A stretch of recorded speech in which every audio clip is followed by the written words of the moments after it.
Hello. नमस्कार विद्यार्थी मित्रांनो, आपल्या सर्वांचं स्वागत आहे महाराष्ट्र नर्सिंग ऑफिसर्सच्या टार्गेट CHO या सीरीजमध्ये. तर या सीरीजमध्ये आपण असे क्वेशन्स डील करत असतो, जे की मोस्ट एक्सपेक्टेड MCQ आहेत त्यासाठी तुमच्या येणाऱ्या महाराष्ट्र CHO एक्झामसाठी. ओके. आणि जी पूर्ण सीरीज आहे आपली, ती पूर्णपणे मराठीमध्ये असणार आहे आणि या सीरीजचा आपला आज 27th एपिसोड आहे. जर मागचे 26 एपिसोड बघितले नसतील, तर काय करायचं आपण ते सुद्धा एपिसोड बघायचे आहेत. ठीक आहे. तर आजच्या व्हिडिओला लगेचच सुरू करण्याच्या अगोदर आपल्याला काय करायचं आहे, या व्हिडिओला लाईक करायची आहे, कमेंट करायच्या आहेत. कमेंटमध्ये काय सांगायचं आहे, फीडबॅक सांगायचा आहे तुमचा. तुम्हाला लेक्चर कसं वाटलं किंवा तुम्हाला कुठल्या टॉपिक्सवर अजून क्वेशन्स हवे आहेत, ते तुम्ही आम्हाला कमेंटमध्ये सांगू शकता. ठीक आहे. त्यानंतर काय करायचं तुम्हाला हा जो व्हिडिओ आहे तुमच्या CHOची तयारी करणाऱ्या विद्यार्थी मित्रांपर्यंत पोहोचवायचा आहे आणि चॅनलला सबस्क्राईब नक्की करायचं आहे. त्यानंतर YouTube प्रमाणेच आपण काय आहोत अदर सोशल मीडिया प्लॅटफॉर्मवर पण अवेलेबल आहोत. तिथे पण तुम्ही काय करू शकता आम्हाला कनेक्ट होऊ शकता आणि ते तुम्हाला वेगवेगळे क्विजेस, मेडिकल क्विजेस वगैरे तुम्हाला तिथे अटेंड करायला मिळतील. ठीक आहे. तर सुरू करूया. बघूया आपला आजचा जो फर्स्ट क्वेशन आहे तो काय आहे? For a client diagnosed with epistaxis which intervention would be included in the care plan? हा जो क्वेशन होता मी तुम्हाला काय दिला होता काल? होमवर्क दिला होता. तर ह्या क्वेशनचे आन्सर बऱ्याच जणांनी दिलेला आहे. तरी पण आपण एकदा क्वेशन परत बघूया. Performing several abdominal thrust compressing nose to the septum for 5 to 10 minutes, applying ice collar to the neck area and encourage warm saline gargles. तर बघा आपल्याला कशाबद्दल विचारलं आहे? एपिस्टॅक्सिस. ठीक आहे. एपिस्टॅक्सिस म्हणजे काय? Bleeding through nose. ठीक आहे. एपिस्टॅक्सिस म्हणजे काय? Bleeding through nose. नाकाद्वारे जर ब्लीड होत असेल तर आपण काय म्हणतो? इपिस्टॅक्सिस असं आपण म्हणतो. तर ती जी ब्लीडिंग आहे ती 2 प्रकारची असू शकते. एक तर ती अँटेरियर असू शकते किंवा ती कशी असू शकते? पोस्टेरियर नेझल मधून होऊ शकते. ठीक आहे. तुमचा जो नेझल पाथवे आहे, तुमचा जो हा नेझल पाथवे आहे, जर अँटेरियर पार्टमध्ये असेल तर आपण त्याला काय म्हणतो? अँटेरियर एपिस्टॅक्सिस म्हणतो आणि जर ती पोस्टेरियर मागच्या साइडला जात असेल नाकाच्या, तर आपण त्याला काय म्हणतो? पोस्टेरियर म्हणतो. तर मोस्ट ऑफ द केसेसमध्ये 90% केसेसमध्ये जे एपिस्टॅक्सिस जे ब्लीडिंग केसेस आपल्याकडे येतात, त्या ज्या असतात त्या अँटेरियरच्या असतात. ठीक आहे. आणि ज्या 10% असतात, 10% ज्या असतात, ज्या की खूप रेअर आहेत, त्या काय असतात पोस्टेरियर एपिस्टॅक्सिसच्या असतात आणि पोस्टेरियर जे आहे ते काय असतं, सिव्हिअर असतं आणि काय असतं फेटल असतं. म्हणजे याने तुमची डेथ पण होऊ शकते त्या पेशंटची जर त्याला पोस्टेरियर काय असेल तर एपिस्टॅक्सिस असेल तर. तर पोस्टेरियर एपिस्टॅक्सिस हा डेंजर का आहे? कारण याच्यामध्ये काय आहे रिस्क ऑफ ॲस्पिरेशन आहे. ठीक आहे. ॲस्पिरेशन होण्याचे जास्त रिस्क आहेत. म्हणून काय करायला पाहिजे, जर पोस्टेरियर असेल तर त्याला ॲज अ मेडिकल एमर्जन्सी लगेचच काय करायला पाहिजे, ट्रीट करायला पाहिजे आणि कॉज फाइंड करून ती ब्लीडिंग आहे ते आपल्याला काय करायला पाहिजे, स्टॉप करायला पाहिजे. आणि जर अँटेरियर असेल तर आपल्याला कुठल्या स्टेप्स फॉलो करायच्यात बघा. जर अँटेरियर असेल तर आपल्याला पहिलं काम करायचंय ते म्हणजे पेशंटला काय सांगायचंय आपल्याला, पेशंटला सांगायचं आपल्याला बसायला. ठीक आहे. ठीक आहे, बसायला सांगायचंय. त्याच्यानंतर त्याला काय म्हणायचंय, "बाबा बसायचंय, पण तुला कसं बसायचंय? असं समोर झुकून बसायचंय." ठीक आहे. समोर झुकून बसायचंय. Sit and lean forward. काय करायचं तुला समोर झुकून बसायचं जेणेकरून जे काही ब्लड तुझ्या नोजमधून येतंय, ते काय होईल बाहेर निघेल, ॲस्पिरेट होणार नाही. जर तू असे मागे करून थांबलास तर काय होणार तुझं जे ब्लड आहे ते तुझ्या नॉस्ट्रिल्स थ्रू, तुझ्या लॅरिंग्स थ्रू काय जाणार आहे, फुफ्फुसामध्ये जाणार आहे. ठीक आहे. मग ते जर लंग्समध्ये गेलं, ब्लड जर ते लंग्समध्ये गेलं, तर तिथे काय होईल? हिमोथोरॅक्स होईल. ठीक आहे. हिमोथोरॅक्स पण होईल आणि अजून काय होईल? तिथे तिथे काय होईल? इफ्युजन क्रिएट होईल आणि काय होणार आहे तिथं इन्फेक्शनचे चान्सेस वाढतात. ठीक आहे. इन्फेक्शनचे चान्स होतात. म्हणजे इथे तुमचं ॲस्पिरेशन प्लस इन्फेक्शन होण्याचे चान्सेस आहेत. म्हणून काय करायचं आहे? लीन फॉरवर्ड करायला सांगायचं आहे. त्याच्यानंतर काय सांगायचं आहे? Pinch pinch the nostrils. Nostrils म्हणजे काय? नाकाचा हा जो पुढचा भाग आहे त्याला आपण काय म्हणतो? नॉस्ट्रिल्स म्हणतो. तर नॉस्ट्रिल्सचा जो सॉफ्ट पार्ट आहे त्याला काय करायचं? Pinch the nostril for for 5 to 10 minutes. 5 ते 10 मिनिटापर्यंत जर आपण ते दाबून धरलं, तर प्रेशर्समुळे काय होईल? तुमचे जे ब्लड आहे ते काय होईल? क्लॉट होईल आणि ब्लीडिंग आहे ती तुमची थांबणार आहे. ठीक आहे. त्याच्यानंतर काय सांगायचं आपल्याला? Apply apply ice pack. Ice pack to nasal area. Nasal एरियाला काय करायचंय? आईस पॅक लावायचं जेणेकरून काय होईल? जेव्हा आपण कोल्ड कम्प्रेशन देतो, तुमच्या ज्या व्हेसल्स आहेत आणि ज्या कॅपिलरीज आहेत, ज्या स्मॉल कॅपिलरीज आहेत, त्या काय होतात? कॉन्ट्रॅक्ट होतात. ते काय होतं? व्हॅसोकॉन्स्ट्रिक्शन होतं. व्हॅसोकॉन्स्ट्रिक्शन होतं आणि व्हॅसोकॉन्स्ट्रिक्शन झाल्यामुळे काय होतं? तुमची जी ब्लीडिंग आहे, ती काय होते? स्टॉप होते. स्टॉप होते. ठीक आहे. एपिस्टॅक्सिस म्हणजे काय? नेझल ब्लीड आणि आपल्याला काय करायचं ते स्टॉप करायचं आहे. मग आपण काय केलं पेशंटला सांगितलं, "बाबा काय पुढे झुकून बस." त्याच्यानंतर काय सांगितलं, "तुझं नाक जे आहे ते नॉस्ट्रिल असे दाबून ठेव." त्यामुळे काय होईल प्रेशरने जे काय होईल ब्लड थांबेल. त्याच्यानंतर आईस पॅक द्यायला सांगितलं. आईस पॅकमुळे काय होतं व्हासोकन्स्ट्रिक्शन होतं आणि त्याच्यामुळे तुझं ब्लड थांबतं. जोपर्यंत नाक दाबून ठेवलंय तोपर्यंत काय करायचं त्याने ब्रीथ ब्रीथ थ्रू माउथ. श्वास कसा घ्यायचा आहे? तोंडावाटे घ्यायला सांगायचंय. त्याच्यानंतर काय सांगायचंय? अव्हॉइड टॉकिंग अव्हॉइड टॉकिंग बोलणं काय करायचं टाळायचं आहे आणि जर जर ब्लीडिंग थांबली नाही, ठीक आहे. एवढं करून पण जर ब्लीडिंग थांबली नाही, तर आपण पेशंटला सिल्व्हर नायट्रेटने ट्रीट करू शकतो. ठीक आहे. जर आपल्याला फार्माकोलॉजिकल मॅनेजमेंट बघायचं झालं इन एपिस्टॅक्सिस तर काय बघायला मिळतं आपल्याला? सिल्व्हर नायट्रेटचा यूज बघायला मिळतो आणि एड्रेनालिनचा यूज बघायला मिळतो. एड्रेनालिनचा यूज कशासाठी करतो आपण इथे?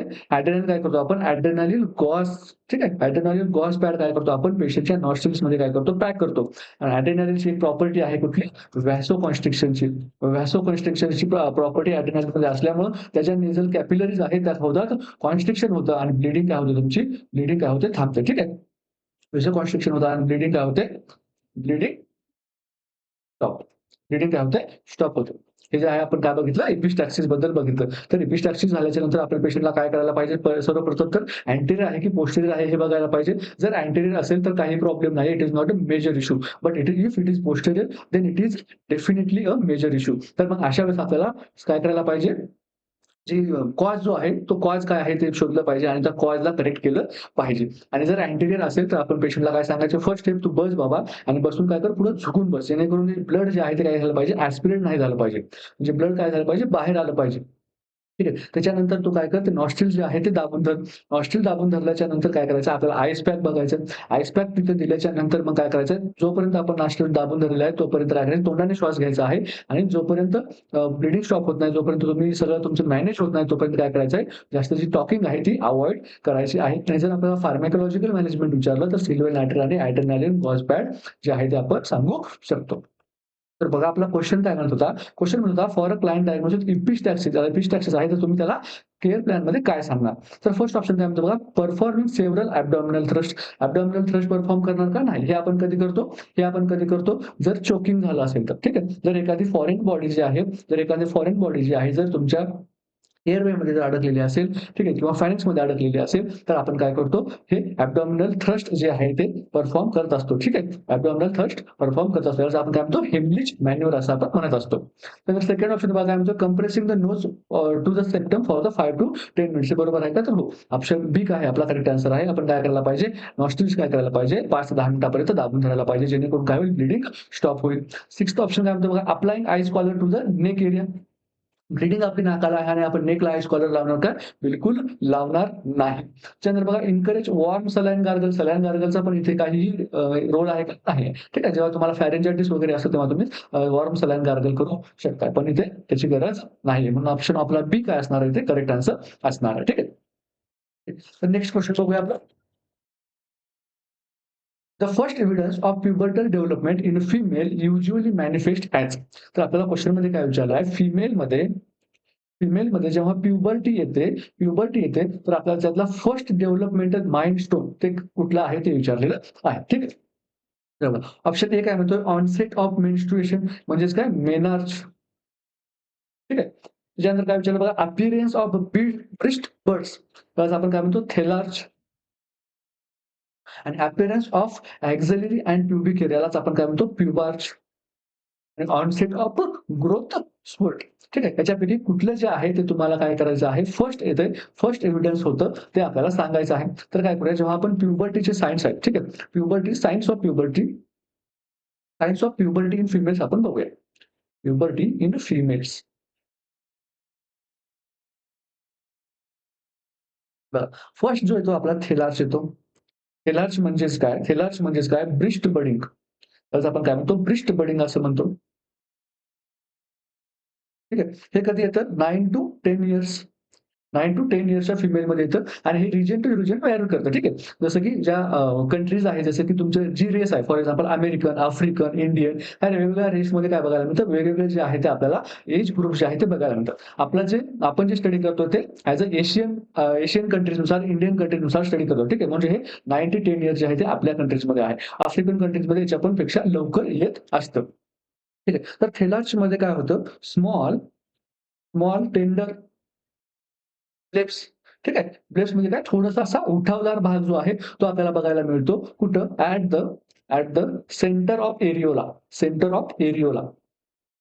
ठीक आहे. हा जो एरिओला असतो, त्याचे निप्पल्स असतात आणि निप्पलच्या बाजूचा हा जो ब्लॅकिश पार्ट असतो, याला आपण काय म्हणतो? एरिओला असं म्हणतो. हे काय आपला एरिओला याला आपण असं म्हणतो आणि ह्याला आपण काय म्हणतो? निप्पल्स असं म्हणतो.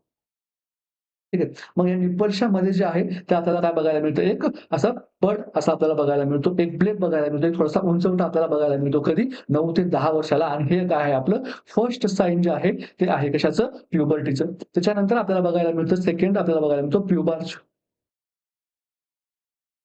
ठीक आहे. प्युबार्चमध्ये काय बघायला मिळतं आपल्याला after 6 month of thelarche. After 6 month of थेलार्च.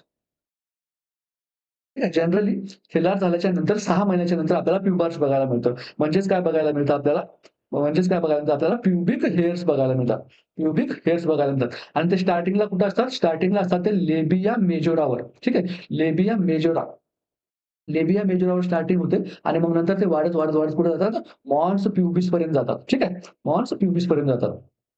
हे जे आहे ते प्युबाची जी हेअरची ग्रोथ आहे तो पॅटर्न असतो. हेअरचा ग्रोथचा पॅटर्न स्टार्ट कुठून होतो? लेबिया मेजोरापासून होतो आणि मग नंतर वाढत कुठे जातो तो? मॉन्स प्युबिस पर्यंत नंतर हेअरची ग्रोथ होत असते. जेव्हा फिमेल जी आहे ती फुल्ली प्युबर्टीचे चे सायन्स कंप्लीट होतात तेव्हा.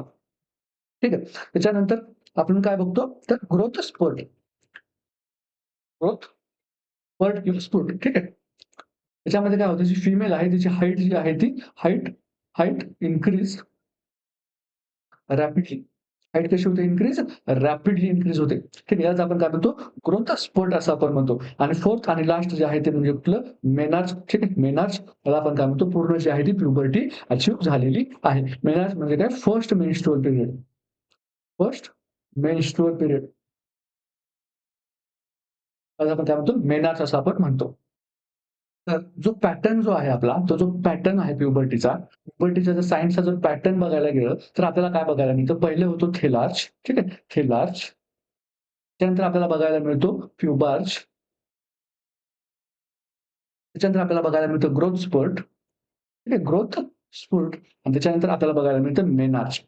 मेनार्च. ठीक आहे. पण काही-काही केसेसमध्ये प्युबार्च जे आहे ते अगोदर होऊ शकतं. फक्त 15% पेक्षा पण कमी केसेसमध्ये प्युबार्च जे आहे ते थेलारच्या अगोदर होतं आणि हे आपल्याला कुठे बघायला मिळतं? आफ्रिकन एंड अमेरिकन कंट्रीजमध्ये. आफ्रिकन, अमेरिकन ज्या रेसच्या मुली असतात त्यांच्यामध्ये आपल्याला काय बघायला मिळतं? प्युबार्च जो आहे तो अगोदर बघायला मिळतो आणि मग नंतर थेलार्च असं बघायला मिळतो. पण एशियन कंट्रीजमध्ये जर बघितलं तर आपल्याकडे टी-पी-जी-एम ठीक आहे. थेलार्च, प्लुबार्च, ग्रोथ स्पॉट आणि मेनार्च असा आपल्याला जो आहे तो पॅटर्न बघायला मिळतो. आपला क्वेशन काय म्हणतो बघा. The first evidence of pubertal development in a female usually manifest as तर कधी मॅनिफेस्ट होतो? ऑनसेट ऑफ मेन्स्ट्रुएशन झाल्याच्यानंतर त्याला आपण काय म्हणतो? मेनार्च असं आपण म्हणतो, जे की काय आहे शेवटची स्टेप आहे. अपीअरन्स ऑफ ब्रेस्ट बड म्हणजेच थेलार्च काय म्हणतो आपण त्याला? फर्स्ट स्टेप म्हणतो म्हणून हे आन्सर कसं असणार आहे आपलं? करेक्ट असणार आहे. ठीक आहे. Appearance of auxiliary hair and pubic hair त्याला प्युबार्च म्हणतो आपण. हे काय आपली सेकंड जी आहे ती स्टेज आहे. ऑनसेट ऑफ ग्रोथ स्पर्ट ही काय आहे? थर्ड स्टेज आहे आणि मेनार्च काय आहे आपली? फोर्थ स्टेज आहे, जी की लास्ट स्टेज आपण त्याला म्हणत असतो. ठीक आहे. तर नेक्स्ट क्वेशन बघूया.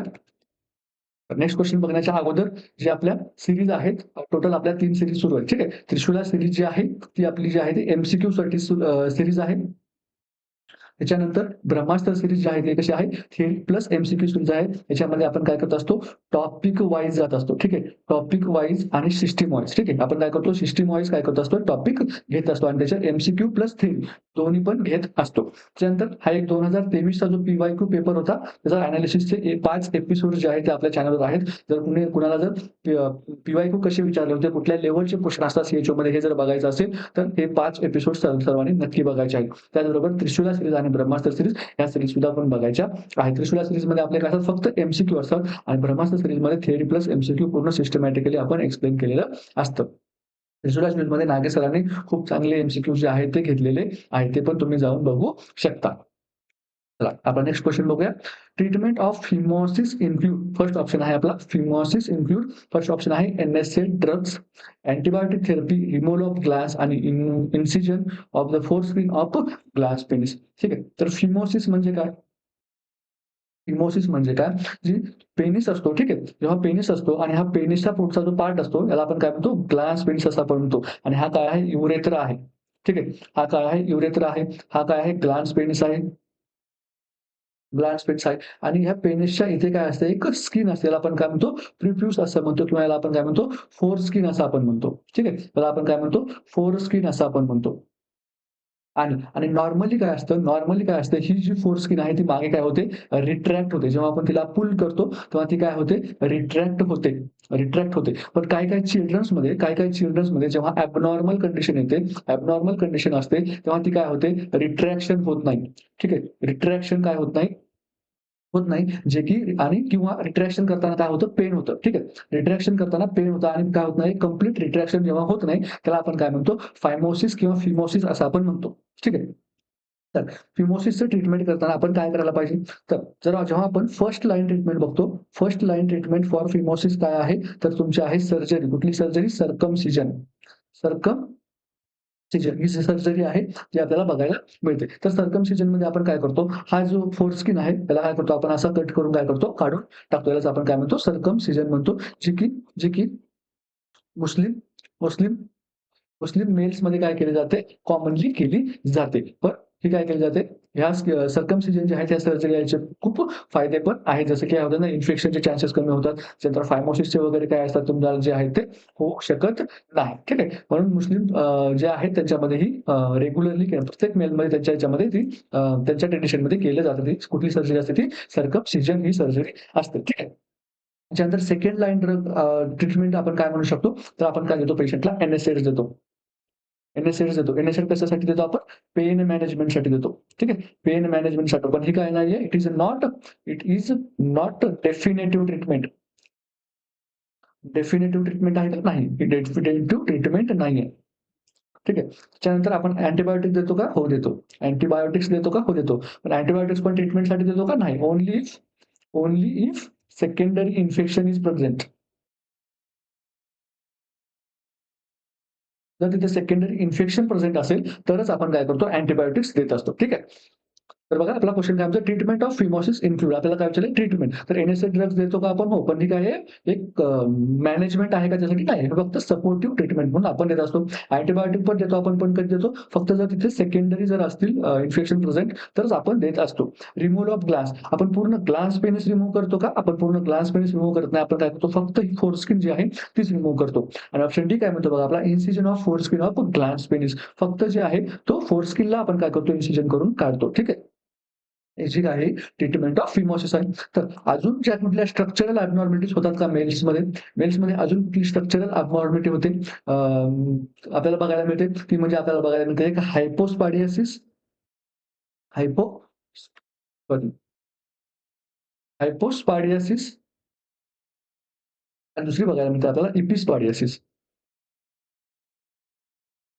तर मी तुम्हाला आता काय सांगितलं, की हा जो युरेथ्रा आहे, ठीक आहे. हा जो युरेथ्रा आहे, ही जी आहे त्याची नॉर्मल पोझिशन आहे. पण हायपोस्पाडिसिसमध्ये काय होतं, हायपोस्पाडिसिसमध्ये आपल्याला काय बघायला मिळतं, युरेथ्रा जो आहे तो कुठे असतो? डॉर्सल पार्टला असतो. ठीक आहे. पण वेंट्रल सरफेसला काय असते तुमची युरेथ्राची ओपनिंग असते. त्याला आपण काय म्हणतो? हायपोस्पायडियस म्हणतो. हायपो म्हणजे काय? खाली. खाली कुठे? म्हणजे त्यांचा जो खालचा साइडचा पार्ट आहे, तिथे जी आहे तुमच्या युरेथ्राची ओपनिंग असते. आणि इपिसपायडियस म्हणजे काय होतं? त्याच्या उलटं होतं. काय होतं? तुमची जी ओपनिंग असते ती कुठला असते? वरच्या पार्टला असते. असं आपण काय म्हणतो? इपिसपायडियस म्हणजे काय असते? डॉर्सल साइडला असते. ठीक आहे. डॉर्सल साइडला काय असते? युरेथ्राची ओपनिंग असते. हे हायपोस्पायडियस मध्ये कुठे असतं? वेंट्रल साइडला असतं. म्हणजेच खालच्या साइडला. हायपो म्हणजे कुठला? खालची साइड. इपी म्हणजे कुठली? वरची साइड. वरच्या साइडला ओपनिंग असते. मग या बेबीजमध्ये प्रॉब्लेम काय येतो? या बेबीजमध्ये प्रॉब्लेम काय येतो? जेव्हा त्यांची जे काय होतं, जेव्हा ते एलिजिबल कपल होतात, ठीक आहे. जेव्हा ते एलिजिबल कपल होतात आणि जेव्हा त्यांच्या इंटरकोर्स नंतर जेव्हा इजॅक्युलेट होतं, तर नॉर्मली इजॅक्युलेशन इथून व्हायला पाहिजे. तर इजॅक्युलेट त्यांचं एक तर इथून होतं किंवा इथून होतं. त्याच्यामुळे काय होऊ शकत नाही. त्यांचं पेनिट्रेशन जे आहे, त्यांचं ठीक आहे. त्यांचं पेनिट्रेशन जे आहे ते तर ठीक होतं. पेनिट्रेशन तर ठीक होतं. पण इजॅक्युलेशनमध्ये प्रॉब्लेम येतो आणि जे सीमन्स आहेत, जे की डीप इंटू व्हजायना जायला पाहिजे, ते काय होत जात नाहीत. त्याच्यामुळे काय होतं त्यांच्यामध्ये इन्फर्टिलिटी बघायला मिळते. ठीक आहे. इन्फर्टिलिटी जी आहे ते आपल्याला चान्सेस हाय बघायला मिळतात. म्हणून त्यांचं जे आहे ते करेक्शन करणं गरजेचं असतं. त्याचप्रमाणे फायमोसिसमुळे काय होऊ शकतात, फायमोसिस जर आपण तसंच ठेवलं तर रिट्रॅक्शन होत नाही आणि त्या पेशंटमध्ये काय होऊ शकतं, पेनफुल पेनफुल इंटरकोर्स बघायला मिळतो. पेनफुल इंटरकोर्स बघायला मिळतो. त्याचबरोबर तिथं काय होतात, इन्फेक्शनचे चान्सेस वाढतात. फायमोसिसचे कॉम्प्लिकेशन आहेत. काय होतं, पेनफुल इंटरकोर्स होतात आणि इन्फेक्शनचे चान्सेस पण तिथे वाढलेले असतात. ठीक आहे. तर आपला क्वेश्चनचा आन्सर आपल्याला मिळालेला आहे. नेक्स्ट क्वेश्चन बघूया. During assessment a nurse suspect digoxin toxicity because of. ठीक आहे. एक नर्स होती, तिने काय केलेलं आहे, डिगॉक्सिन टॉक्सिसिटी सस्पेक्ट केलेली आहे. काय बघून तिने डिगॉक्सिन टॉक्सिसिटी आहे ते सस्पेक्ट केली असेल आपल्याला विचारलं आहे. फर्स्ट ऑप्शन आहे magnesium level 1.5 milli equivalent per litre. Second option आहे potassium level 2.3 milli equivalent litre. Sodium level 145 आणि पोटॅशियम लेवल 5.5 मिली इक्विव्हॅलेंट. त्यापैकी कुठली जी आहे ती व्हॅल्यू तिने बघितली असेल आणि तिला असं वाटलं असेल की बाबा पेशंटला डिगॉक्सिन टॉक्सिसिटी झालेली आहे. ठीक आहे. तर आपण जे आहे ते ऑप्शन्स बघायला गेलं तर आपल्याला असं कळतं की मॅग्नेशियमची जी लेव्हल आहे, ठीक आहे, मॅग्नेशियमची जी लेव्हल आहे ती किती असते, 1.2 टू 2.5 असते. ठीक आहे. 1.2 टू 2.5 ही काय मॅग्नेशियमची नॉर्मल लेव्हल आहे. म्हणजेच याचा अर्थ काय, मॅग्नेशियम तर नॉर्मल आहे, त्याच्यामुळे नर्सला काय सस्पिशन वाटण्याची काही गरज नाही. त्यानंतर बघा पोटॅशियम लेव्हल 2.3. ठीक आहे. पोटॅशियमची ही काय आपली मॅग्नेशियमची लेव्हल. ठीक आहे. त्यानंतर पोटॅशियमची लेव्हल किती आहे तर 3.5 टू 5.5 आपण म्हणू शकतो.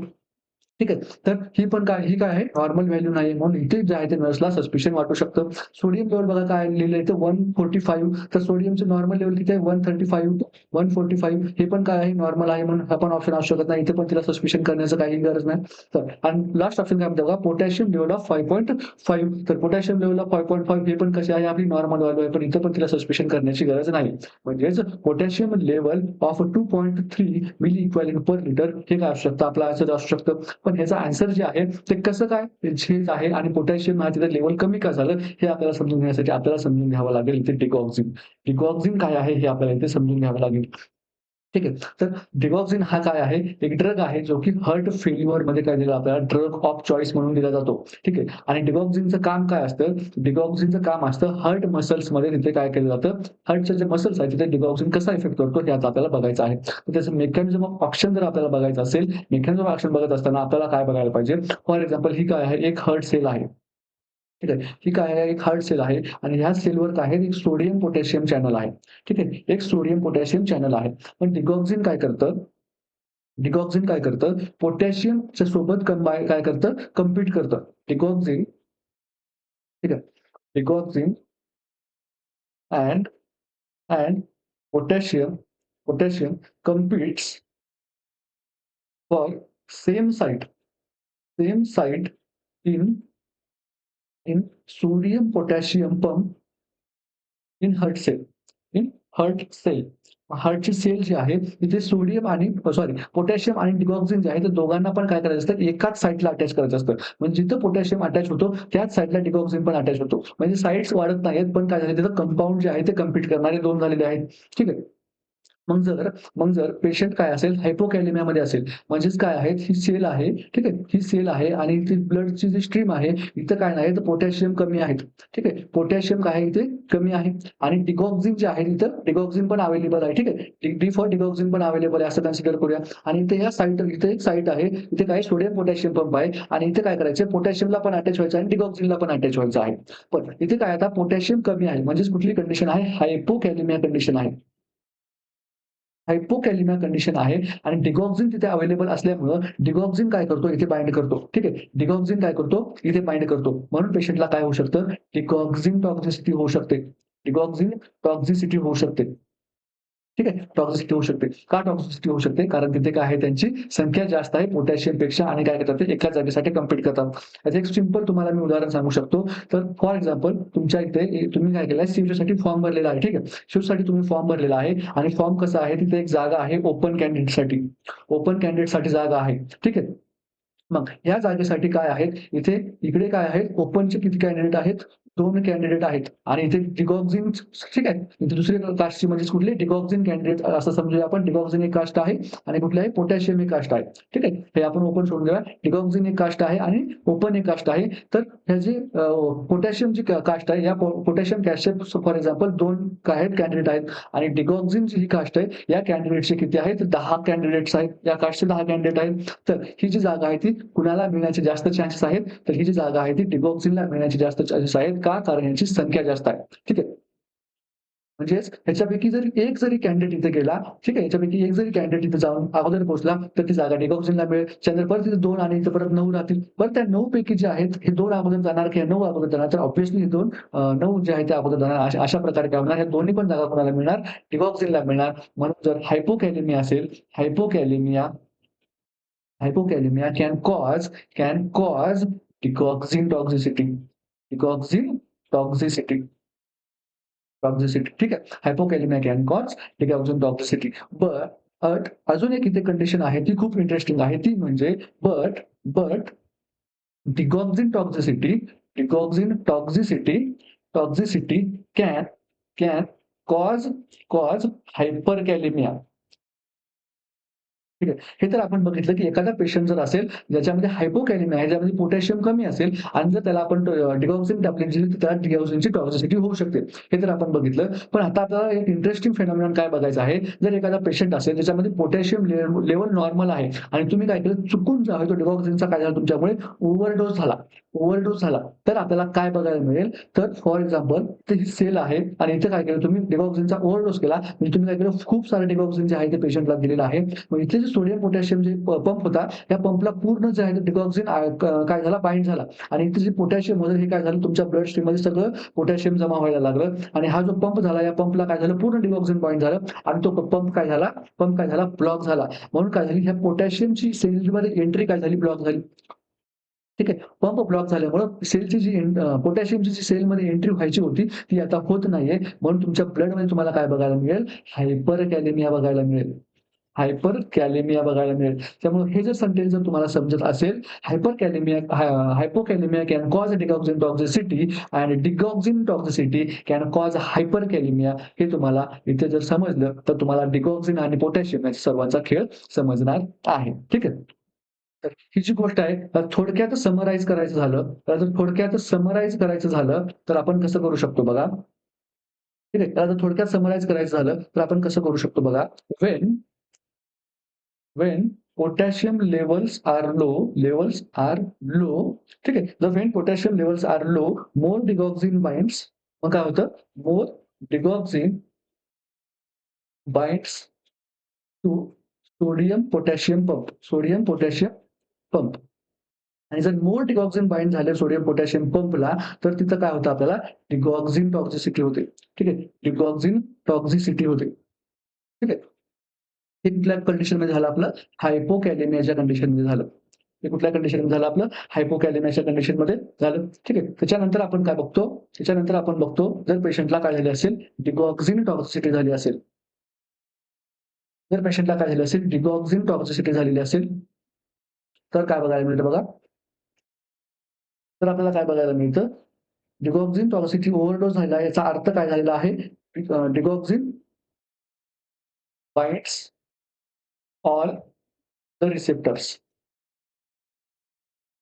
नंतर सगळ्या रिसेप्टरला बाइंड झाल्यामुळे काय होतं सोडियम पोटॅशियम पंप जे आहेत ते काय होतात ब्लॉक होतात. सोडियम पोटॅशियम पंप असतात ते काय होतात ब्लॉक होतात आणि त्याच्यानंतर काय होतं सेलमध्ये काय होऊ शकत नाही पोटॅशियम काय होऊ शकत नाही पोटॅशियम कांट एंटर सेल्स आणि मग तिथं काय होतं हायपर कॅलेमिया होतं. ठीक आहे. हे काय झाली पूर्ण समरी झाली. मी आतापर्यंत जेवढं सांगितलं त्याची पूर्ण समरी काय आहे potassium levels are low more digoxin binds to sodium potassium pump आणि त्याच्यामुळे काय होतं डिगॉक्सिन टॉक्सिसिटी होते. जेव्हा डिगॉक्सिन टॉक्सिसिटी होते तेव्हा डिगॉक्सिन काय होतं पूर्ण काय होतं त्याला बाइंड होतो कुठं सोडियम पोटॅशियम पंपला आणि सोडियम पोटॅशियम पंपला ब्लॉक करतो आणि त्याच्यामुळे काय होऊ शकतं पोटॅशियम जे आहे ते सेलमध्ये एंटर करू शकत नाही आणि सेलमध्ये एंटर करू शकत नाही म्हणजे ते कुठे राहतं तुमच्या ब्लडमध्ये राहतं कुठे प्लाझ्मामध्ये राहतं. ठीक आहे. प्लाझ्मामध्ये राहतं आणि तुमच्या जेव्हा तुम्ही टेस्ट करणार तेव्हा तुमचं सिरम पोटॅशियम लेवल काय येणार वाढून येणार. ठीक आहे. म्हणून जे आहे या क्वेश्चनचं आन्सर काय होतं आपलं बी हे आन्सर होतं. ठीक आहे. नेक्स्ट क्वेश्चन बघूया. Which disease is known as the third disease in the community. ठीक आहे. Third disease in the community. तर बघा फर्स्ट ऑप्शन आहे आपल्याला रुबेला, सेकंड आहे मिझल्स, फोर्थ आहे थर्ड आहे रुबिओला आणि फोर्थ आहे स्कारलेट फीवर. तर आपल्याला हा नेहमी क्वेश्चन विचारला जातो first disease, second disease, third disease, fourth disease. ठीक आहे. तर मी तुम्हाला फोर्थ नाही तर 1 ते 6th डिसीज पर्यंत तुम्हाला मी पूर्ण सांगणार आहे. तर बघा first disease, second disease, third disease, fourth disease आणि फिफ्थ डिसीज. त्यासाठी एक सिंपल ट्रिक लक्षात ठेवायची आहे ती म्हणजे मोना, मोना सेज, राजू, राजू, फिफ्थ आणि सिक्स्थ सॉरी 6 सांगणार आहे मी तुम्हाला. Mona says Raju does every romance. Mona says Raju does every romance. एक मोना नावाची मुलगी आहे ती काय म्हणते राजू काय करतो सर्व प्रकारचे रोमांस करतो. तर मोना म्हणजेच कुठलं आपलं मिझल्स. ठीक आहे. सेज म्हणजे कुठलं स्कारलेट फीवर, स्कारलेट फीवर. त्याच्यानंतर राजू कोण आहे आपला रुबेला, रुबेला. डच कुठला आहे Duke's disease, Duke's disease. Every कुठं आहे इरिथेमॅटस इन्फेक्शन.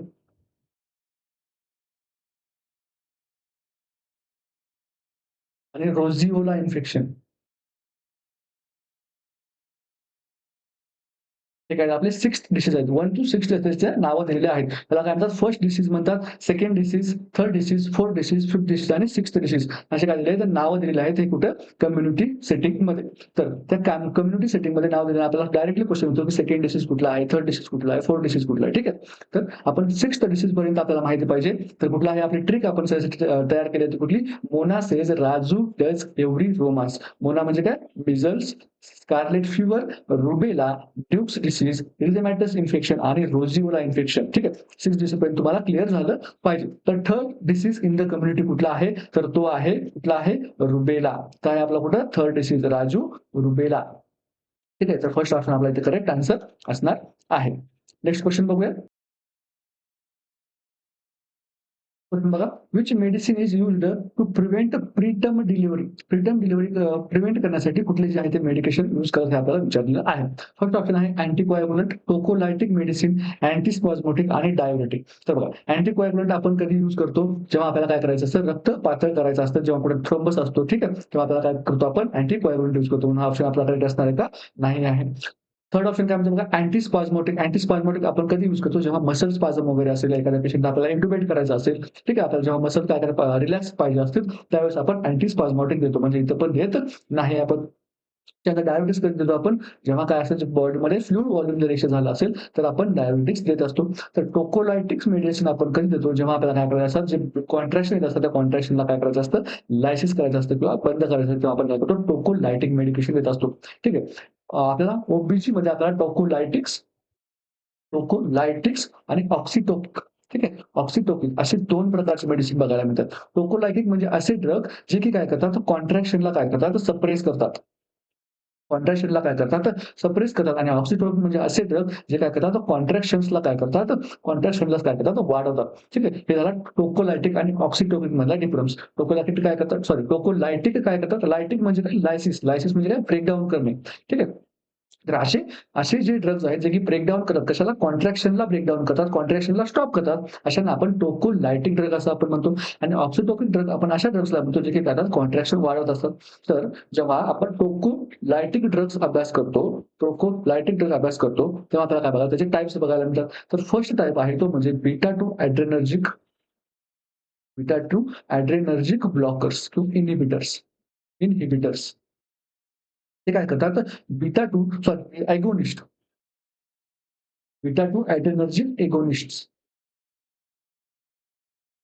एगोनिस्ट. ते काय करतात बीटा 2 साइट्स ज्या आहेत, बीटा 2 च्या साइट्स आहेत त्याला काय करतात स्टिम्युलेट करतात. ठीक आहे. स्टिम्युलेट करतात आणि त्या स्टिम्युलेट झाल्यामुळे काय होतं बीटा 2 स्टिम्युलेट झाल्यामुळे काय तुमचं इंटरेस्ट जे आहे ते काय होतं रिलॅक्स होतं. इंटरेस्ट रिलॅक्स झालं याचा अर्थ काय झाले तुमच्या कॉन्ट्रॅक्शन्स काय झाले, कॉन्ट्रॅक्शन्स काय झाले स्टॉप झाले. ठीक आहे. बीटा 2 ॲड्रेनर्जिक एगोनिस्ट जे आहे ते काय करतात बीटा 2 स्टिम्युलेट करतात आणि त्याच्यामुळे काय होतं युटेरस रिलॅक्स होतं आणि त्याच्यामुळे तुमचं कॉन्ट्रॅक्शन काय होतं स्टॉप होतं. याचं जर एक्झाम्पल बघायला झालं तर ते कुठलं आहे टरब्युटॅलिन, तर ब्युटॅलिन जे आहे ते एक्झाम्पल आहे बीटा 2 अॅड्रेनर्जिक एगोनिस्टचं. त्यानंतर सेकंड जे आहे ते टाइप आपल्याला बघायला मिळतो तो म्हणजे मॅग्नेशियम सल्फेट, यालाच आपण काय म्हणतो MgSO4 असं आपण म्हणतो. ठीक आहे. हा काय आहे खूप वीक टोकोलायटिक आहे. वीक टोकोलायटिक आहे. वीक टोकोलायटिक ड्रग आहे. पण हा कशासाठी देतो? हा आपण जो आहे तो टोकोलायटिक्स पेक्षा आपण न्यूरो प्रोटेक्शनसाठी देत असतो. Given for neuro protection. Neuro प्रोटेक्शनसाठी आपण याला जास्त प्रिफर करतो. ठीक आहे. हा मॅग्नेशियम जो आहे, हा जो मॅग्नेशियम आहे, तो काय करतो? याचा जर मेकॅनिझम ऑफ ॲक्शन जर बघायला गेलो आपण, तर मॅग्नेशियम काय करतो? कॅल्शियम सोबत काय करतो? कम्पीट करतो. कॅल्शियम सोबत कम्पीट करतो आणि जिथे कॅल्शियमला बाइंड व्हायचंय मसल्समध्ये, आपल्या सर्वांना काय माहीत असेल? मसल थिअरी माहीत असेल कॉन्ट्रॅक्शनची. कॉन्ट्रॅक्शन म्हणजे मसल थिअरी असते, ज्यामध्ये आपण बघितलं की ॲक्टिन, मायोसिन, ॲक्टिनोसिन, मायोसिन हे असतात असे मसल फायबर्स असतात. त्यानंतर कॅल्शियमचा तिथे रोल असतो कुठे? मसल कॉन्ट्रॅक्शन थिअरीमध्ये. आणि तिथे जर कॅल्शियम नसेल तर मसल प्रॉपरली काय होऊ शकत नाही? कॉन्ट्रॅक्ट होऊ शकत नाही. मग हे जे कॅल्शियमचे बाइंडिंग साइट्स आहेत, तिथे जेव्हा कॅल्शियम बाइंड होतो तेव्हा काय होते? मसल कॉन्ट्रॅक्ट होते. पण अशा वेळी काय होतं? मॅग्नेशियम काय करतो? तिथे जातो आणि त्या कॅल्शियम बाइंडिंग साइटवर जाऊन बसतो आणि तिथे काय करतं? कॅल्शियमला कम्पीट करतं. तिथे कॅल्शियम जाऊ शकत नाही. म्हणून काय होतं? तिथे प्रॉपर कॉन्ट्रॅक्शन्स येऊ शकत नाही आणि कॉन्ट्रॅक्शन प्रॉपर नाही आल्यामुळे काय होतं? तुमचे जे आहे ते तुमचा उद्देश काय आहे? टोकोलायटिक कॉन्ट्रॅक्शन काय करणं? बंद करणं, जे की काय होतं? तिथे पूर्ण होत असतो. ठीक आहे. म्हणून काय होतं? आपलं मॅग्नेशियम जे आहे ते कॅल्शियम सोबत कम्पीट करतं आणि त्याच्यामुळे काय होतं? तिथे युटेरस काय होतं? युटेरसमध्ये काय होतं? कॉन्ट्रॅक्शन्स काय होतात? येत नाहीत. ठीक आहे. कॉन्ट्रॅक्शन काय होतात? येत नाही. आणि जर तुम्हाला MgSO4चा अँटिडोट विचारला, तर तो कुठला आहे? कॅल्शियम ग्लुकोनेट हा काय आहे? MgSO4चा अँटिडोट आहे. त्यानंतर काय विचारलं जातं आपल्याला? फर्स्ट साइन ऑफ टॉक्सिसिटी विचारला जातो, तो कुठला आहे? डीप टेंडन रिफ्लेक्सेस जे आहेत, डीप टेंडन रिफ्लेक्सेस किंवा DTR असं आपण त्याला म्हणतो, ते काय होतात? त्याच्यामध्ये सप्रेस होतात. त्याच्यानंतर अजून काय बघायला मिळतं आपल्याला? रेस्पिरेटरी रेट काय होतो? कमी होतो. त्यानंतर अजून काय बघायला मिळतं आपल्याला? युरिन आउटपुट काय होतो? लेस दॅन 30 ml पर हॉवर पर kg आपल्याला बघायला मिळतो. हे काय टॉक्सिसिटीचे सिम्प्टम्स आहेत. ठीक आहे. त्याच्यानंतर जो टाइप आहे टोकोलायटिक मेडिकेशनचा, तो आपल्याला बघायला मिळतो. तो म्हणजे थर्ड थर्ड जो आहे तो आपल्याला बघायला मिळतो, तो म्हणजे calcium channel blocker. Calcium channel blocker. याचं एक्झाम्पल कुठलं आहे? तर निफिडिपिन आहे. ठीक आहे. निफिडिपिन आहे, जे की काय केलं जातं? मोस्ट कॉमनली यूज केलं जातं. Most commonly used tocolytic medication among calcium channel blocker is कुठला? निफिडिपिन. तर निफिडिपिन जो आहे तो काय केला जातो? तो काय करतो? ब्लॉक कॅल्शियमची एंट्री. कॅल्शियमची एंट्री काय करतो? ब्लॉक करतो आणि त्याच्यामुळे युटरस कसं होतं? युटरस कसं होतं? रिलॅक्स होतं. ठीक आहे. युटरसचं काय होतं? रिलॅक्स होतं आणि युटरस रिलॅक्स झालं म्हणजेच काय होतं? आपल्या कॉन्ट्रॅक्शन जे आहे ते येणार नाहीत. हेच काय आपलं टोकोलायटिक्सचं आपल्याला काय करायचं होतं? जो उद्देश होता तोच होता, की काय होतं? युटरसला आपल्याला रिलॅक्स करायचं होतं. युटरसचं कॉन्ट्रॅक्शन जे आहे युटरसचं, ते आपल्याला होऊ द्यायचं नव्हतं. पण जेव्हा आपण निफिडिपिन देत असतो, तेव्हा आपल्याला पेशंटमध्ये काय करायला पाहिजे? ब्लड प्रेशर मॉनिटर करायला पाहिजे. का? कारण calcium channel blocker are also known as anti hypertensive. म्हणून जर आपण एखाद्या पेशंटला निफिडिपिन देत असेल, तर आपल्याला काय करायला पाहिजे? तिचं बीपी मॉनिटर करायला पाहिजे. ठीक आहे. त्यानंतर आपल्याला फोर्थ टाइप जो आहे टोकोलायटिक मेडिकेशनचा, तो बघायला मिळतो प्रोस्टॅग्लॅन्डिन सिंथेटेज सिंथेटेज इनहिबिटर. बघा, ज्याप्रमाणे ऑक्सिटोसिन जो आहे तो कॉन्ट्रॅक्शनमध्ये हेल्प करतो, त्याचप्रमाणे प्रोस्टॅग्लॅन्डिन पण काय करतात?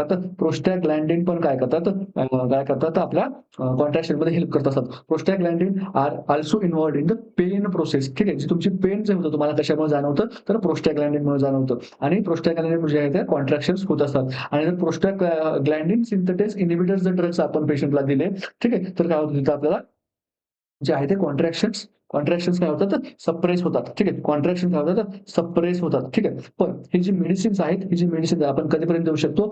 लेस दॅन 32 वीक्स वीक्स पर्यंतच देऊ शकतो. 32 वीक्सच्या नंतर काय होतं? याचा इफेक्टिव्हनेस जो आहे तो कमी होतो. आणि याचं जर एक्झाम्पल तुम्हाला विचारलं तर कुठलं आहे? इंडोमिथॅसिन.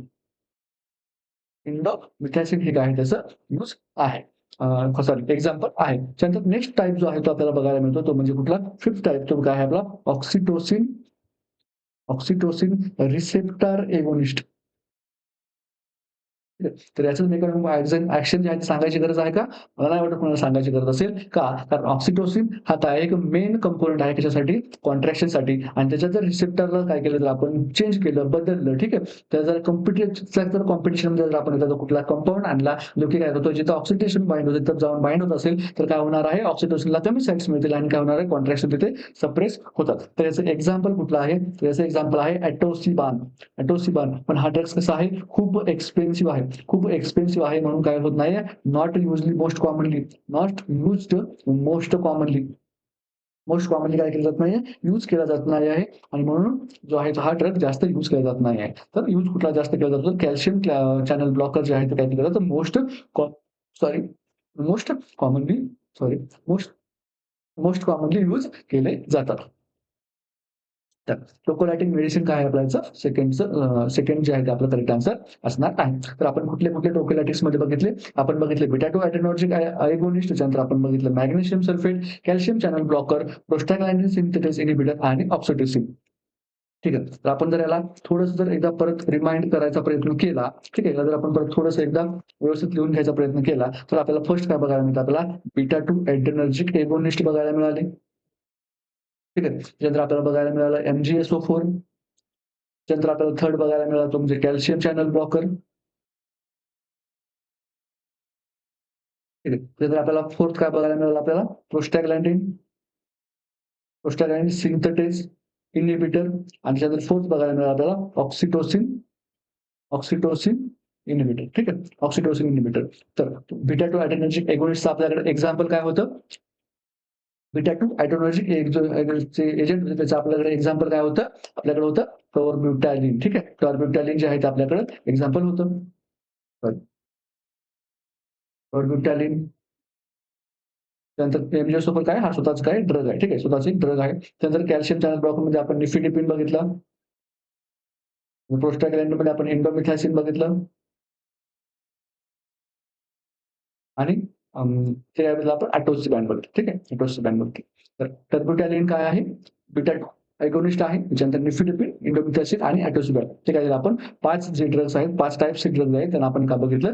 जे काय आहे ते टोकोलायटिक्स आहेत. टोकोलायटिक्स आहेत जे की आपण यूज करू शकतो कधी? जर एखादी मदर जी आहे ती प्रीटर्म लेबरमध्ये असेल तर आपण काय करू शकतो? तिला देऊ शकतो जेणेकरून काय होईल थोडंसं थोड्या वेळासाठी काय करू शकतो आपण जी डिलिव्हरी आहे ती डिले करू शकतो.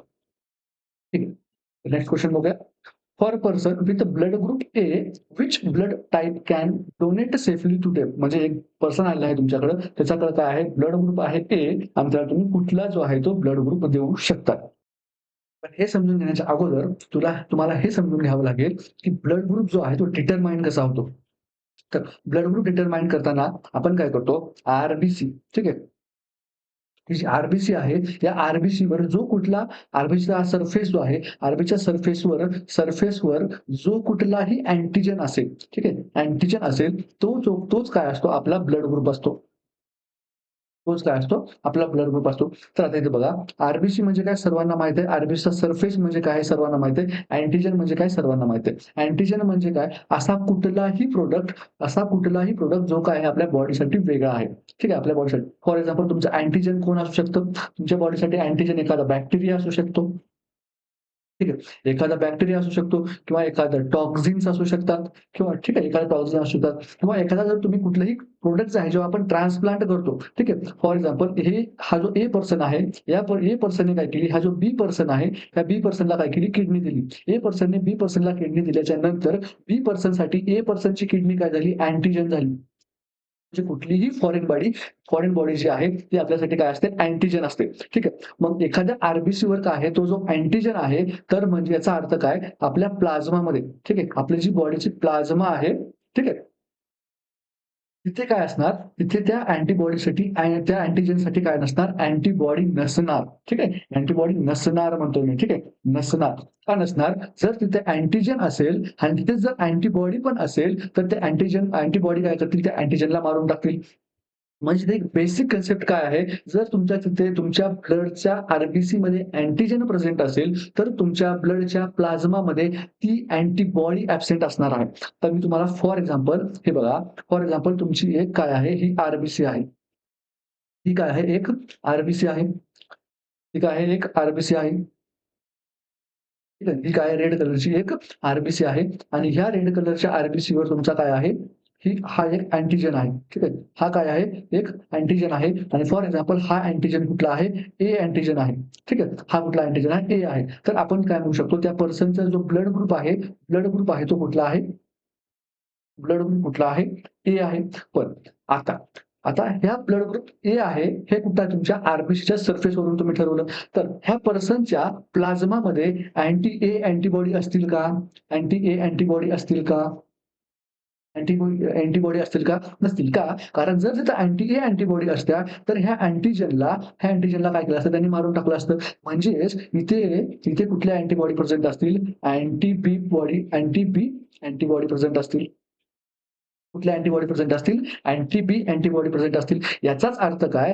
हा जो पर्सन आहे, ह्या पर्सनमध्ये जर कधी पण भविष्यामध्ये बी ब्लड ग्रुपचा अँटिजन गेला. फॉर एक्झाम्पल आता ह्या पर्सनमध्ये काय केलं तुम्ही? एक ब्लड ट्रान्सफ्युजन केलं. ठीक आहे. एक ब्लड ब्लड ट्रान्सफ्युजन केलं आणि त्या ब्लड ट्रान्सफ्युजनमध्ये कुठे होती? ही आर-बी-सी होती आणि ह्या आर-बी-सीमध्ये काय होता? एक सरफेसवर काय होता? एक अँटिजन होता आणि त्याचं नाव होतं बी आणि तुमच्या ह्या प्लाझ्मामध्ये अँटी-बी अँटिबॉडी होती. ही येऊन काय करणार? याला खतम करणार. ठीक आहे. एवढं सिंपल आहे तुमच्या ब्लड जे आहे त्याचं काय करणं कंपॅटिबिलिटी ठरवणं. ठीक आहे. पण खूप लोक काय करतात याचा रट्टा-मासा समजून घेत नाहीत, की पॉइंट काय होतोय, इथं होतंय काय नेमकं. तर बघा, जर एखादा अँटिजन तुमच्या आर-बी-सीमध्ये असेल याचा अर्थ त्याच्या अँटिबॉडी तुमच्या प्लाझ्मामध्ये नसतात आणि जर एखाद्या अँटिबॉडी जर तुमच्या प्लाझ्मामध्ये असतील तर त्याचा अँटिजन तुमच्या आर-बी-सीवर नसतो. ठीक आहे. तर आपण काय बघतो, की जर ए पॉझिटिव्ह ब्लड ग्रुप असेल, ए निगेटिव्ह ब्लड ग्रुप असेल, बी पॉझिटिव्ह ब्लड ग्रुप असेल, बी निगेटिव्ह ब्लड ग्रुप असेल, त्याच्यानंतर एबी पॉझिटिव्ह ब्लड ग्रुप असेल, एबी निगेटिव्ह ब्लड ग्रुप असेल, ओ निगेटिव्ह असेल, ओ पॉझिटिव्ह असेल आणि ओ निगेटिव्ह असेल, तर काय असतं ते आपण काय करूया, एक बाय एक, वन बाय वन बघायचं आहे. ठीक आहे. तर एक काय करूया आपण एक छोटासा टेबल घेऊया इथे.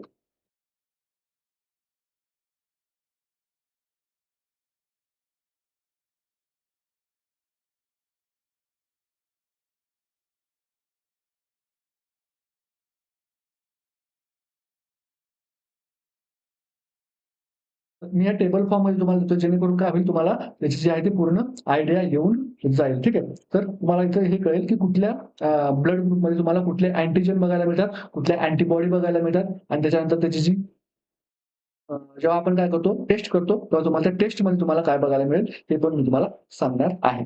ठीक आहे. पण त्याच्या अगोदर काय बघा तुम्हाला एक अजून एक गोष्ट सांगायची आहे. हा चार्ट कंप्लीट करण्याच्या अगोदर, की म्हणजे टेस्ट आपण कशी करतो. ठीक आहे. टेस्ट आपण कशी करतो. टेस्ट करताना काय असतं आपल्याकडे 3 लिक्विड असतात. ठीक आहे. आपल्याकडे 3 लिक्विड असतात. आपल्याकडे काय असतात 3 लिक्विड असतात. एक असतं अँटी-ए, एक असतं अँटी-ए, एक असतं अँटी-बी आणि एक असतं अँटी-ओ. ठीक आहे. अँटी-ओ किंवा याला आपण काय म्हणतो अँटी-डी पण म्हणतो. ठीक आहे. अँटी-ओ किंवा अँटी-डी. तर आपण काय करतो एक अशी स्लाईड घेतो. अशी एक स्लाईड घेतो आणि इथं काय करतो ब्लडचे जे आहे ते 3 ड्रॉप्स टाकतो. ठीक आहे. ब्लडचे काय करतो 3 ड्रॉप्स टाकतो. हे असतं आपल्या एबी स्टडीसाठी आणि हे असतं आपल्या आर-एस स्टडीसाठी. मग इथे जर आपण काय करतो जेव्हा अँटी-ए इथे टाकतो, अँटी-बी आपण इथे टाकतो आणि अँटी-ओ काय करतो आपण इथे टाकतो. जर ॲग्लुटेशन जर तुमच्या इथे झालं, ठीक आहे. ॲग्लुटेशन जर तुमच्या इथे झालं म्हणजेच काय झालं इथे अँटिजन अँटिबॉडीची रिएक्शन झाली. ठीक आहे. म्हणजे काय झालं ते कंपॅटिबल नाहीये. जर इथे ॲग्लुटेशन झालं आणि परत इथे पण ॲग्लुटेशन जर झालं तर याचा अर्थ काय आहे? इथे काय आहे अँटिजन, इथे पण काय आहे अँटिजन प्रेझेंट आहे आणि इथे पण काय आहे अँटिजन प्रेझेंट आहे आणि इथं पण काय आहे, पण इथे काय नाही अँटिजन प्रेझेंट नाही आहे. म्हणजे काय झालं तुमचा बी जो आहे इथं ब्लड ग्रुप असणार आहे. ठीक आहे. तर आपल्या टेबलकडे वापस येऊया बघा. तर बघा, आपण फर्स्ट इथे बघणार आहे की तुमच्या ब्लड ग्रुपमध्ये अँटिजन कुठले असणार आहे. इथे बघणार आहेत आपण अँटिबॉडी कुठल्या असणार आहेत. ठीक आहे. अँटीबॉडी कुठल्या असणार. तर बघा, जर तुमचा ए प्लस ब्लड ग्रुप आहे, तर म्हणजे याचा अर्थ काय? तुमची जी आर-बी-सी आहे, त्या आर-बी-सीवर कुठला अँटिजन आहे? तुमचा अँटिजन ए आहे आणि अजून कुठला आहे? अँटिजन डी आहे. डी अँटिजन का आहे? कारण तिथे पॉझिटिव्ह आहे. डी अँटिजन काय डिनोट करतो? तुमचा आर-एच फॅक्टर डिनोट करतो. जर तिथे डी अँटिजन प्रेझेंट असेल, त्याचा अर्थ आर-एच पॉझिटिव्ह पर्सन आहे आणि जर तिथे डी अँटिजन नसेल, तर याचा अर्थ तो पर्सन आर-एच निगेटिव्ह आहे. ठीक आहे. तर आता हा पर्सन आहे ज्याच्यामध्ये ए आणि डी काय आहेत अँटिबॉडीज सॉरी अँटिजेन्स आहेत. तर या पर्सनमध्ये अँटिबॉडी कुठली असणार आहे? तर या पर्सनमध्ये बी अँटिबॉडी असणार आहे. बी अँटिबॉडी असणार आहे. त्यानंतर बघा हा नेक्स्ट पर्सन आहे त्याचं काय आहे ब्लड ग्रुप ए निगेटिव्ह आहे. म्हणजे याच्यामध्ये अँटिजेन कुठला आहे? ए प्रेझेंट आहे आणि डी काय आहे? अब्सेंट आहे. म्हणून इथे काय आहे बघा निगेटिव्ह लिहिलं आहे आपण. निगेटिव्ह आहे म्हणजे काय याच्यामध्ये डी अँटिजेन नाहीये. तर या पर्सनमध्ये अँटिबॉडी कुठे असणार आहे? या पर्सनमध्ये बी अँटिबॉडी असणार आहे. डी अँटिबॉडी असणार आहे. तुम्ही म्हणणार सर इथे डी अँटिजन आहे म्हणून इथे डी अँटिबॉडी नव्हतं ठीक आहे. पण इथे तर डी अँटिजन नाहीये मग इथे डी अँटिबॉडी का नाहीये? तर RH अँटिबॉडी जे आहे त्या नॅचरली प्रेझेंट नसतात. त्या कधी तयार होतात? जेव्हा जो पर्सन आहे एखाद्या पॉझिटिव्ह वाल्या लोकांसोबत जेव्हा एक्सपोज होतो त्याच्यानंतर अँटिबॉडीज तयार होतात. ठीक आहे. म्हणजे बघा, जेव्हा आपण काय शिकतो, इरिथ्रोब्लास्टोसिस फेटालिस शिकतो, तेव्हा आपण बघतो, की जी मदर असते ती निगेटिव्ह असते, फादर जो असतो पॉझिटिव्ह असतो. पण जे मदर जी असते ती फर्स्ट बेबी जेव्हा पॉझिटिव्ह फादरचं कॅरी करते, तेव्हा फर्स्ट बेबीला काहीही प्रॉब्लेम होत नाही. पण जेव्हा ती काय होते, फर्स्ट बेबीचा आणि ब्लड जे आहे, तो मदरच्या कॉन्टॅक्टमध्ये जेव्हा थोडंसं येतं, तेव्हा त्या मदरला काय होतं, तर जो अँटिजन आहे, तो तिला एक्सपोज होतो आणि काय करते, मदरची जी ब्लड आहे, मदरची डिफेन्स सिस्टम आहे, ती काय करते, त्या अँटिजनच्या विरोधात अँटिबॉडी तयार करायला लागते आणि जेव्हा ती सेकंड प्रेग्नन्सी जेव्हा तिला होते आणि जर त्या मदरला आपण अँटी इम्युनोग्लोबिन्स जर दिले नसतील, तर काय होतं, सेकंड बेबी जेव्हा येतो तेव्हा ती काय करते, त्याला हिमोलायटिक डिसीज ऑफ न्यूबॉर्न होतो. म्हणजे त्या बेबीला तिथं काय होतो, ते बेबी जातो मारला जातो. का? कारण तिथे काय होते, RH इनकम्पॅटिबिलिटी होत असते. ठीक आहे. म्हणजेच आपल्याला इथे लक्षात ठेवण्यासारखी गोष्ट काय आहे, तर लक्षात ठेवण्यासारखी ही गोष्ट आहे, की डी अँटिबॉडीज जे असतात, म्हणजे RH अँटिबॉडी जे असतात त्या नॅचरली प्रेझेंट नसतात. पण त्या तयार कधी होतात, एक्सपोजर नंतर तयार होतात. आणि त्याच्या उलट ज्या ब्लड ग्रुपमध्ये आहेत, एबीओ ब्लड ग्रुपमधल्या अँटिबॉडीज आहेत, ज्या की नॅचरली प्रेझेंट असतात. म्हणजे तुम्हाला एक्सपोज व्हायची गरज नाहीये, त्या आधीपासूनच तिथे प्रेझेंट असतात. ठीक आहे. तर बघा, आता जेव्हा एखादा पर्सन असतो ज्याचे काय आहे, बी पॉझिटिव्ह ब्लड ग्रुप आहे, म्हणजे त्याच्यामध्ये अँटिजन कुठला आहे, बी पण आहे आणि कुठला आहे, डी पण आहे. आणि त्याच्यामध्ये अँटिबॉडी कुठली असणार आहे, ए अँटिबॉडी असणार आहे. कुठली अँटिबॉडी असणार आहे, ए अँटिबॉडी असणार आहे. ठीक आहे. ए अँटिबॉडी असणार आहे. जर बी निगेटिव्ह असेल तर अँटिजन कुठला असेल, बी असेल. निगेटिव्ह म्हणजे काय, तिथे डी प्रेझेंट नाही आहे आणि तिथं परत अँटिबॉडी कुठली असणार आहे, ए अँटिबॉडीज असणार आहे. डी का नसणार आहे, मी तुम्हाला आताच सांगितलेलं आहे. ठीक आहे. आणि जर एखादा पर्सन ए बी पॉझिटिव्ह आहे, याचा अर्थ काय, तिथं ए पण अँटिजन आहे, बी पण अँटिजन आहे आणि डी पण अँटिजन आहे. आता सगळे अँटिजन असल्यास त्याचा अर्थ तिथं काय नसणार, अँटिबॉडी नसणार. आणि अँटिबॉडी नाही म्हणून काय आहे, एबी पॉझिटिव्ह जो आहे तो कसा आहे, युनिव्हर्सल ॲक्सेप्टर ब्लड ग्रुप वाला पर्सन आहे. म्हणजे त्याच्यात अँटिबॉडी कुठल्याही प्रकारचे नाहीत, म्हणून त्या पर्सनला आपण कुठलंही ब्लड जे आहे ते देऊ शकतो. पण ह्या पेशंटचं ब्लड आपण कुणालाही देऊ शकतो का? नाही देऊ शकत. का? कारण त्याच्यामध्ये 3 अँटिजन जे आहेत ते प्रेझेंट आहेत. पण एबी पॉझिटिव्हचा पर्सन जो आहे तो काय करू शकतो, कुणाचं पण ब्लड काय करू शकतो, रिसीव्ह करू शकतो. त्याला एवढं सिंपल आहे. त्याचा जर ॲक्सिडेंट कुठं पण झाला, तर तुम्ही काय करू शकता, डोळे झाकून एबी पॉझिटिव्ह जर त्याचा ग्रुप असेल, तर तो काय करू शकतो, हे थोडंसं व्हॉटेव्हर ब्लड दे असं म्हटलं तरी पण त्याचं चालतं. का? कारण त्याला कळण्याची रिएक्शन होणार नाही. तो काय करू शकतो, कुणाचंही ब्लड घेऊ शकतो. आपल्याला क्रॉस मॅचिंग करायची पण गरज नाहीये, जर पर्सन एबी पॉझिटिव्ह कन्फर्म असेल तर. तर बघा, एबी निगेटिव्ह जेव्हा असतो, तेव्हा तिथे अँटिजन कुठला असतो, ए असतो, बी असतो, पण काय नसतो, डी तिथे ॲब्सेंट असतो आणि याच्यामध्ये पण कुठल्याही अँटिबॉडी नसतात अनलेस अँड अंटिल पर्सन काय नाहीये, कुणाला एक्सपोज झालेला नाहीये. आणि जेव्हा O प्लस आहे, तेव्हा O आहे म्हणजे काय आहे, तिथे ए-बी-ओ ब्लड ग्रुपपैकी कुठलाही अँटिजन नाहीये. इथे काय आहे, फक्त डी अँटिजन आहे. म्हणजे इथे अँटिबॉडी काय नसणार आहे, कुठलीही अँटिबॉडी इथे नसणार आहे. फक्त जर पर्सन काय नसेल तर, एक्सपोज झालेला नसेल तर. त्यानंतर ओ निगेटिव्ह मध्ये काय नाहीये, कुठलाही अँटिजन नाहीये. इथे काय नाहीये, कुठलाही अँटिजन नाहीये. सॉरी. इथे अँटिबॉडी कुठे असणार आहे, तर इथे ए अँटिबॉडी आणि प्लस बी अँटिबॉडी म्हणजे काय करायचं, दोन्ही पण अँटिबॉडी इथे असणार आहेत. ठीक आहे. इथे दोन्ही पण अँटिबॉडी असणार आहेत. आणि जर पर्सन काय आहे, ओ निगेटिव्ह आहे, तर इथलं कुठलाही अँटिजन नसणार नाहीये. ठीक आहे. इथं कुठलाही अँटिजन नसणार आहे. इथे अँटिजन नाहीये, म्हणून हा जो आहे ओ निगेटिव्ह ब्लड याला आपण काय करू शकतो, कुणालाही डोनेट करू शकतो. म्हणून आपण आतापर्यंत काय ऐकलेलं आहे, की जो ओ निगेटिव्ह आहे तो कसा आहे, युनिव्हर्सल डोनर आहे. सॉरी, ठीक आहे. आपण आतापर्यंत ऐकलेलं आहे, की ओ ब्लड ग्रुपवाला पर्सन जो आहे तो कसा आहे, युनिव्हर्सल डोनर आहे. पण इथून पुढे आपण असं काय म्हणायचंय का? तर नाही. आपण इथून पुढे आपण कसं म्हणायचंय, O negative person is universal donor असं आपण म्हणायचं आहे. का? कारण ओ पॉझिटिव्ह पण काय करू शकतो, जर तिथे डी अँटिजन प्रेझेंट असेल, तर एखाद्या पर्सनमध्ये डी अँटिबॉडी प्रेझेंट असतील, म्हणजे तो जर ऑलरेडी एखादा कोणाला एक्सपोजर झालेला असेल आणि जर त्याला आपण ओ पॉझिटिव्हचं ब्लड दिलं तर प्रॉब्लेम येऊ शकतो. ठीक आहे. म्हणजेच आपण इथून पुढे काय म्हणायचं आहे, O negative is a universal donor म्हणायचं आहे. आणि ओ मध्ये कुठल्या अँटिबॉडीज बघायला मिळतात आपल्याला, ए प्लस बी अँटिबॉडीज बघायला मिळतात. आणि जर तो पर्सन कोणाला एक्सपोज झालेला असेल, तर तिथे आपल्याला डी अँटिबॉडीज पण बघायला मिळतात. ठीक आहे.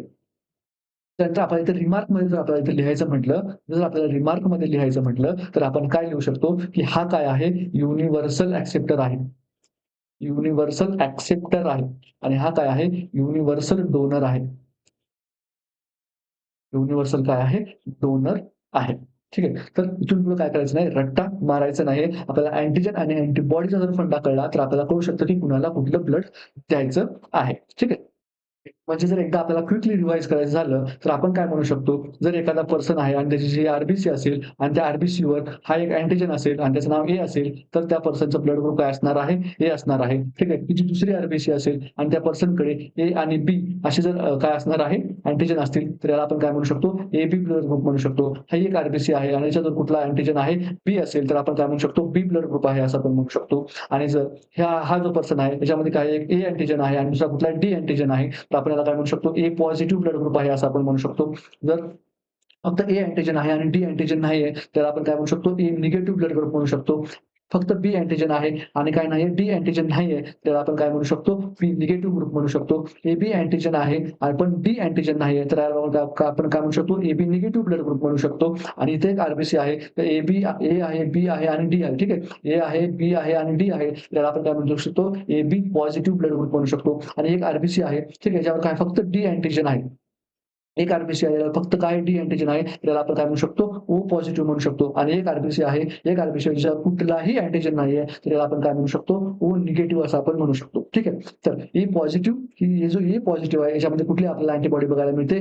बी अँटिबॉडी बघायला मिळते. बी अँटिबॉडी बघायला मिळते.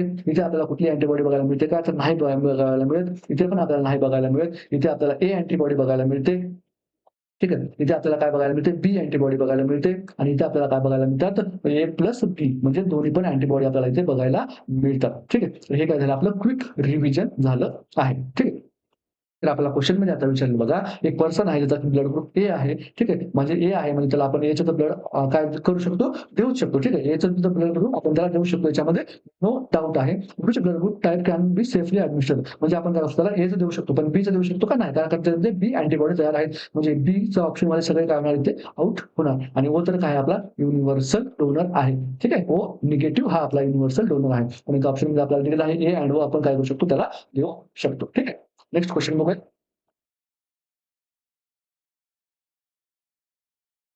At the time of counseling for about termination of pregnancy, the provider should follow which approach for counseling? म्हणजे काय झालं आपल्याकडे एक मदर आलेली आहे. ठीक आहे. एक वुमन आलेली आहे. तिला काय करायचं आहे? मेडिकल टर्मिनेशन ऑफ प्रेग्नन्सी करायची आहे आणि ते आपल्याला कुठल्या अप्रोचनी काउन्सिलिंग केलं पाहिजे हे विचारलेलं आहे. फर्स्ट ऑप्शन आपल्याकडे GATHER गॅदर. सेकंड ऑप्शन आपल्याला GATHAR गादार. थर्ड ऑप्शन आपल्याकडे GETHER आणि लास्ट ऑप्शन आपल्याकडे नन ऑफ द अबोव्ह. हे काय आहेत? इनिशियल्स आहेत. ठीक आहे. हे जे आहेत ते GATHER हे काय आहेत? इनिशियल्स आहेत. ठीक आहे. इनिशियल्स आहेत आणि ह्याचं काय करायचं तुम्हाला मी उद्या काय करणार आहे? होमवर्क देणार आहे आणि ह्याचं जे आन्सर आहे तुम्हाला काय करायचं आहे? कमेंटमध्ये सांगायचं आहे. ठीक आहे. ह्याचं जे तुम्हाला थोडीशी हिंट देतो. तेच काय आहे? मेडिकल टर्मिनेशनसाठी प्रेग्नन्सी आलेली आहे आणि WHOने केलेली आहे. तर WHOने काय केलंय? अडॉप्ट केलेली आहे याच्यापैकी एक मेथड. त्याच्यापैकी एक मेथड जी आहे ती काय केली? WHOने अडॉप्ट केलेली आहे आणि हा क्वेशन तुम्हाला यावेळेस CHOच्या एक्झामला येऊ शकतो. ठीक आहे. CHOच्या एक्झामला यावेळेस येऊ शकतो. त्यामुळे सर्वांनी आन्सर करण्याचा प्रयत्न करायचा आहे. मी तुम्हाला थोडीशी हिंट पण दिली आहे जेणेकरून तुम्ही काय करू शकता? थोडंसं WHOच्या वेबसाईटवर जाऊन सर्च करू शकता. ठीक आहे. तोपर्यंत अभ्यास करत राहा. ठीक आहे. नोट्स नोट्स सर्वांनी बनवायच्या आहेत. नोट्स बनवायच्या आहेत. आपलं स्टडी करत राहायचं आहे आणि जे रूमर्स आहेत बाहेर की स्टे वगैरे आला आहे, ठीक आहे, त्यांच्यापासून थोडंसं लांब राहायचं आहे. जी CHOची एक्झाम आहे, त्याला आपल्याला फक्त एक एक्झाम म्हणून नाही, तर आपल्याला काय करायचं आहे? एक प्रॅक्टिस म्हणून घ्यायचं आहे. ठीक आहे. एक प्रॅक्टिस म्हणून घ्यायचं आहे. आणि ही प्रॅक्टिस आपल्याला कुठे कामा येणार आहे? येणाऱ्या DMER, DHSमध्ये कामाला येणार आहे. ही प्रॅक्टिस आपल्याला काय करायचं आहे? ही जो बेस आहे, तो आपल्याला पक्का बनवायचा आहे. तोपर्यंत ठीक आहे. आपण नेक्स्ट व्हिडिओमध्ये मिळूया. तोपर्यंत बाय.